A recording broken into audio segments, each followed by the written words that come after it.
Исполнување на реформите, надминување на системските слабости, соработка помеѓу власта и опозицијата и конечно државата да затропа на портите на Брисел. Вакви се очекувањата на председателката на државата Силјановска Давкова за 2026-та. Годината зад нас е една од најтешките низ призма на меѓународниот поредок. Сега е важно да се фокусираме на домашните задачи.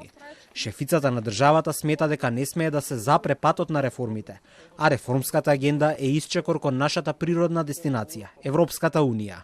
Законот за судски совет е првиот чекор или почетокот. Се радувам што еве и законот за јавно обвинителство. Кривичниот законник е многу важен.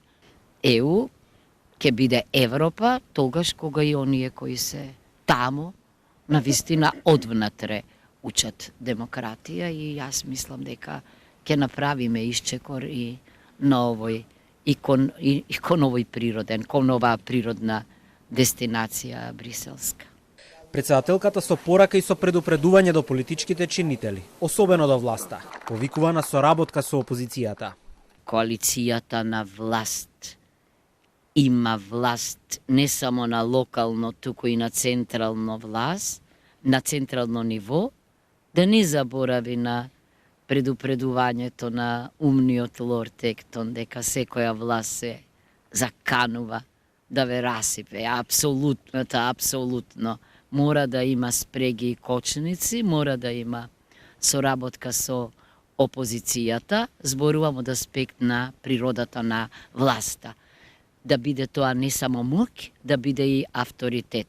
Силјановска Давкова, која е и врховен командант на вооружените сили, денеска на првиот ден од новата година се сретна со припадниците на армијата.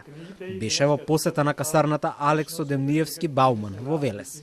Направи обиколка на дел од капацитетите на командата за обука и доктрини, распоредени во касарната, и ги посети новопримените професионални војници, а им подари и книги.